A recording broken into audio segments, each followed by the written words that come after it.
Hello, traders. FX Pip Collector here. Today is Friday, March 8th, and this is my analysis of the Euro-US dollar starting on the monthly, working my way down to the 1 hour time frame for the full top-down analysis.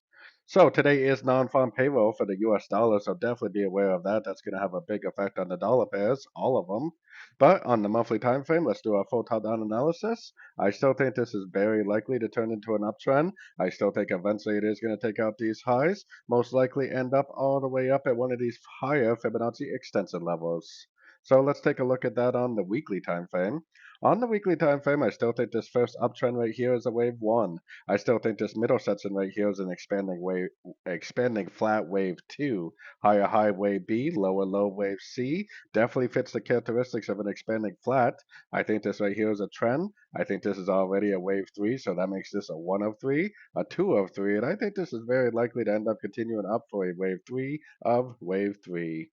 So taking it down to the daily time frame. On the daily time frame, I mean, this move down does look like a trend, which is why I keep referring to this as possibly a wave A. We haven't really confirmed yet that the dollar really is going down in a wave two, so there's always a chance this is a wave B and it goes down for a wave C before it actually does go back up. But looking at all the dollar pairs, looking at the dollar indexes, I think that this is more likely to keep on making higher highs, higher lows over the next few weeks and possibly even months. And this is a one, this is a two, and we're already in that wave three. So keeping all that in mind, let's head down to the 4 hour time frame. 4 hour time frame, one thing important to notice is that we're not bouncing off a fib level. We're definitely not breaking any structure to the downside. We do not have any significant lower highs. I think there's a pretty good likelihood this move down is a cut into this move up.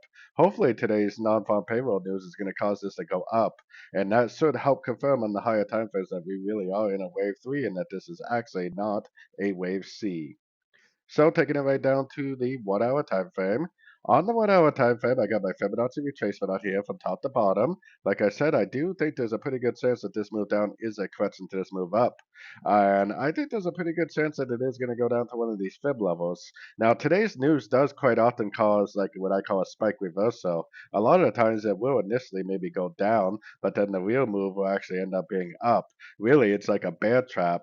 So I'm not really sure if that's what's going to happen. I mean, looking at all the dollar pairs, including the dollar index, I think there's a pretty good likelihood that that is going to happen. So if it does end up bouncing off one of these fib levels, making an engulfing move to the upside, I definitely would take it as another long opportunity for the continuation of this uptrend, hopefully confirming that it really is a wave three. So don't forget to join my free Discord channel. The link for that is on the screen and in the description. Thanks and happy trading.